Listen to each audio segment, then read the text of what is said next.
Frisky Friday, Fun Friday. We are back with an Attitude Edition, baby. WWE, I love it. Woo! Let's go. 3-0 my picks so far. Fucking decent, even though that game last night was snorefest galore. Gotta get on here, gotta talk about it. So, a lot of angles for me today, and I want to talk about the Eagles. They're kind of in some drama right now. Shocker, when your coach is being a dumbass, that's what you get. So, I'll get to that later, but right now I want to talk about the game. And two franchises that one's going in this way, one's going the other way. So I want to get on the winning team. Seattle, great way to get that ugly, ugly snorefest of a football game. This is why Thursday night football kind of, it's hit and miss, man. You get some great ones like the Rams-Vikings, Lions-Packers, or you get some shit ones like this one last night, or a blowout like you had my Raiders against the Chargers last year without Justin Herbert. But last night, to me, I want to start on the Seattle side. So, Seattle right now, I was looking at this morning, looking at this right before I came on, is the 8th seed right now. Now, could they get in the playoffs? Highly unlikely. You got to have a lot of things go your way. Now, they did win last night, but in order to win division, you have to have a lot of scenarios kind of go your way. So, here's my take. Let's say they miss it by like a hair. This still, to me, is a successful season with the Seahawks. And everybody asks me, well, what do you mean by that, Sammy? Well, what I mean by that is nobody kind of predicted them to be this good this year. I didn't. I'm looking at it right now. I had, before the year started, I had them third in the division right behind Arizona. Now, I picked them third because I just thought Geno's a little bit better than Kyler Murray, even though they birth high picks. But I kind of felt like Geno's got the stuff that you kind of need to be a quarterback, the maturity, the grown-up stuff, all that. And also, they have better weapons in Seattle than they do in Arizona. Even though they added Martin Harrison and we get all that. But Geno, to me, is a second-tier quarterback. And there's nothing wrong with that. I think Geno's fine. I think he's capable. But I kept going back to this last night. As I'm watching that game, a couple thoughts circled through my head. And I'm not much of a notes guy. I kind of go off the basis of what I think. My therapist always says I got 100 miles a minute, 100 thoughts a minute. So I'm always going rapid fire. And last night, I kept coming back to this point, and I said this early in the year, and I say it now. They're Tampa Bay without Brady, because they have every component to make this team work. Now, their offensive line's got issues, no question about it. And the one thing that Geno can actually help with the mass of the offensive line, a little bit of issues, he can move, unlike Sam Howell. So, that was evident in the Green Bay game, obviously, a couple weeks ago on Sunday night. But here's my take. If they get, let's say, an elite guy, now, I don't know if they're going to. You can obviously jump in the pool and get Sam Darnold. I don't know. There's a... I said the Colts, maybe with Sammy, that's the best fit. Wonky division. Offensive line's top 12. Good receivers. What about Seattle? They get a Darnold in there? I don't know. Watch out. That's something intriguing to me, because I would be rooting for Sammy anywhere he goes, because I'm a Sam Darnold guy. I've been since college. Even though I'm not a USC fan, I'm a Notre Dame Irish, baby. Phil Sexton, I'm talking to you. So, the other thing is, and I was thinking about this today, I didn't think about this, but Seattle's kind of makes sense for Sam Darnold. Same kind of weapons that Minnesota has. Decent running backs. Their offensive line, Listen, man, last night, I couldn't believe they ran on the Bears that bad. And I'll get to the Bears in a second. They're just a mess. But I was impressed with Seattle last night in terms of that, because I like what Mike McDonald's done building this culture. That he's obviously it's just seamlessly gone in a very good direction from Pete Carroll to Mike McDonald now, boy genius, according to Baltimore coaching staff. And Baltimore sure does miss him. Now, their defense is getting better, no doubt about it. But I kind of feel like they missed that kind of blitz-happy, kind of disguising coverages kind of look. And I'm thinking tonight, and I'm telling my dad this Seattle defense is just long, it's nasty, it's young. Niners got an uphill battle in that division now, because Niners are an old brittle team with a bunch of drama and a bunch of bullshit. Seattle and the Rams are young, fast, and hungry. Now, they got some veterans on the perimeter, Tyler Lockett and Cooper Kupp and those guys. They got some young guns, too. Jack Smith and Jigba, Puka Nacua for the Rams. I'll tell you what, this feels like to me, going in the future, well, we got to see what happens. But I feel like it's going to be a two-team race now in that division. Unless San Francisco maybe gets their shit back together, I don't know. But the point is, I'm watching last night, and something occurred to me. Seattle's right there. Now, if they had like a Matthew Stafford-ish kind of quarterback, this team, watch out, because they can put points on anybody. And listen, last night they ran the ball much better against the Bears. They hadn't done that all year. They kind of have like a Raiders thing where they just can't run the football. They're more throw-a-thon kind of team. Now, obviously, Seattle, unlike the Raiders, has three weapons that are elite. Kind of like reminds me of the Vikings 98 when they had Randy Moss, Chris Carter, and Jake Reed. So I feel like I see a lot of similarities, between the Rams and Seattle. But I still take the Rams because I just trust the quarterback more. It's not to say that I don't trust Geno, but I feel like Geno, it kind of falls apart. Not much, but a little bit. And I'm just impressed with the Seattle defense. I mean, they hit, they fly around, they're fast, they're long, they're deep in their defensive line, their linebackers aren't bad, their corners are excellent. You got Tariq Woolen, who was a stud a couple years ago. You got Devin Witherspoon from Illinois. So you got a lot of pieces I like in the Seattle thing. And last night I was just impressed. I mean, they got dudes everywhere on defense. Their offense got studs. Kenneth Walker hopefully can stay healthy, because when he's healthy, it gives him another element of that run game with Zach Charbonnet from UCLA. So I just feel like Seattle's really close, and it's still going to be a success this year, even if you miss playoffs by that much. But that's what I think. And I wanted to hop in the Bears because I saw my buddy Jason Lewis. I want to give a shout out to him.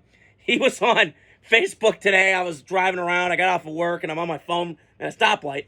And he put the emoji of fire with the trash can. And that so signified last night's game. And I just, listen, I'm not going to beat a dead horse here with Caleb. You guys know my stance. I don't need to repeat it. He's a talent. I just think all the other extra stuff is kind of worrisome to me. But last night really showed me where the Bears are putting their priorities at. Because last night, to me, I'm watching that. He got sacked 7 times. 67 times. Say that out loud. A rookie quarterback, 67 times sacked. That's inexcusable. From an offensive lineman, Ryan Poles, who I believe protected Matt Ryan in college, who is a fringy Hall of Famer. He'll get Hall of Fame votes. And you're telling me that the whole offseason, and this is where I argue with these teams that do this, where they build from wide receiver in. You can't be doing that because I see it with the Niners, I see it with Miami, I see it with the Bengals. You're a soft football team. You don't run the ball well enough. You got decent backs. Run the ball more. I don't get it. The one way you can help your offensive line out is by running the football and opening up holes for these running backs. Because you got him in Swift and you got him in a couple other players. I mean, what are you doing? I mean, listen, Caleb, I could shit on him all day. He's on his back. And I'm just watching last night. And I'm telling you, I see images of Derek Carr's older brother, go through the same shit in Chicago like he did in Houston. And I'm sensing it now with C.J. Stroud because he's getting his ass beat and he's not feeling it. He's not sensing the pressure. And he's folding like a deck chair. Now, do I blame Caleb for taking these sacks? Some of them, yeah. Hanging on the ball too long. 1, 2, 3, boom. 1, 2, bang. Run. You got to do that. So, I don't know, man. This is bad. And I will say this. I was listening to something right before I came on here, and I had a couple thoughts on this. And I'm glad you guys are joining me tonight. I know it's later. But I saw something today. I have this quote right in front of me. The Bears have a habit in Chicago of talking up average or slightly below average players. And I think that's true. Now, the one thing I will say, and if this Bear job gets open, because it just seems like lately all these guys that are available are getting the Bear job, right? Mike Vrabel and Pete Carroll. Now, could the Bears do worse than Pete Carroll? No question. They can get a scrub out there, Jim Tomsula, a gym teacher for crying out loud. And hell, I could put my cousins in there, shit, to be head coach, okay? But there's a couple things that are intriguing about this job. First off, Ryan Poles did a nice job. He's drafted good players. The salary cap's good. Like, you're not in cap hell. You got good things to go. However, he did whiff on Chase Claypool. He's kind of got a hit-and-miss reputation, Ryan Poles. He drafted Rome Odunze, which if you could do a redo, I'm sure the Bears would take an offensive lineman. You have to. And I saw something today where the 29th ranked offensive line in football. That's not good enough, and that's got to change. Because if you want this quarterback in Chicago, you guys know this as well as anybody. And I've been watching this game for 17 years. The Bears, my entire life, have never had a quarterback throw for 4,000 yards. That's just hard to fucking believe in this day and age. But it's just in their history. I don't know why, but they just can't get it right. I don't know why. So you have this asset in Caleb Williams, who, again, I think he's talented. I could pick on him for all the other shit. However, he's the best asset you have. You have to do something in the offseason to protect this kid. Shorten up the routes. Do something. Because I was just talking to my Chicago family on Tuesday night, Christmas Eve. We all said the same shit. And my cousin Phil Sexton said something really important. Where the fuck is the leadership in this locker room? Because I'm not seeing it, man. And my cousin Phil was mentioning this. Is that he's been in good ones and bad ones in locker rooms in terms of. And this is a bad locker room right now. Where's the accountability? Tyreek Stevenson screwing off, not getting held for. What are you doing?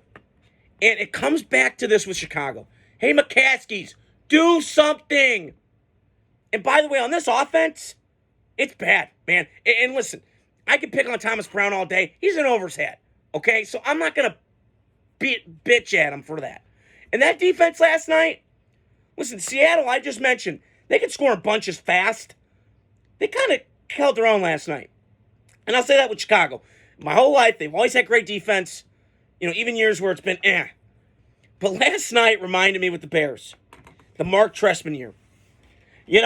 Which is 10-year anniversary. Hey, bringing that up to Bear fans. Because some Bear fans blacked out. I know Johnny Vitti, who's a funny guy on Facebook and all these platforms, he kind of does Chicago stuff. And he mentioned he was blacked out for 2 years during those 2 years with Trestman. So, excuse me. I do feel like, now, can Ben Johnson get the job? I don't know. There's a lot of things I like about the Chicago job, but it's just the ownership, top down, is bad. They got a systematic problem. And it's just a shame because I was talking to my other cousin, Matt Schiffler, about this the other night. It's just funny to me that these New York and Chicagos suck in football. How? We're so big.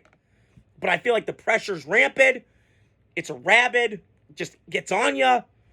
And I think, they're just starting for a winner. And I think the Bears' job is intriguing. But the one thing you have to do is go get offensive line right now. Because I was telling my dad tonight, Jim Harbaugh, when he took that Charger job, which, by the way, hey, Kevin Warren, you could have had Jim Harbaugh, but you decided to be a little bitch and not take him. Okay? That's on you. Okay? Jim Harbaugh said, quote, I want my linemen like weapons.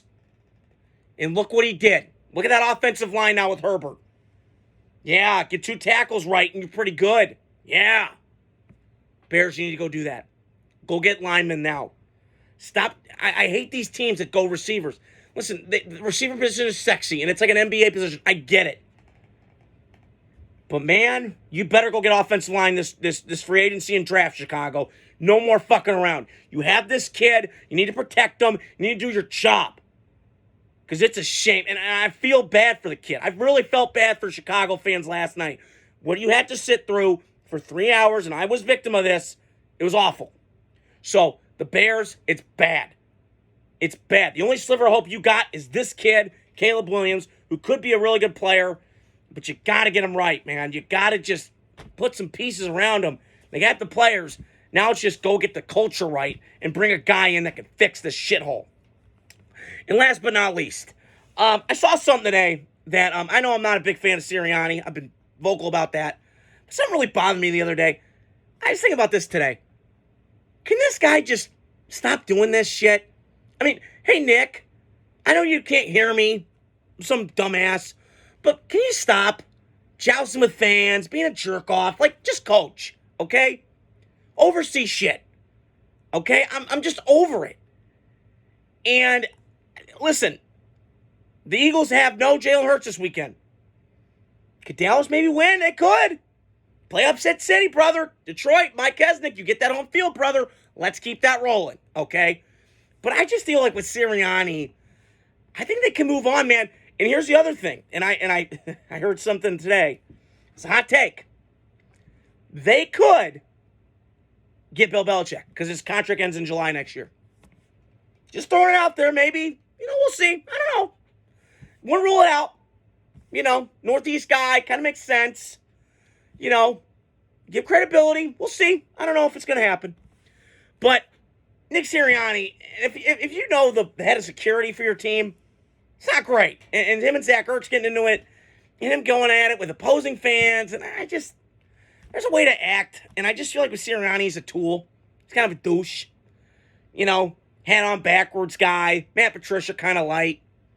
I know he's won games, but he's also had great rosters. And to not do more with that, it's kind of embarrassing. So that's all I wanted to say on here tonight.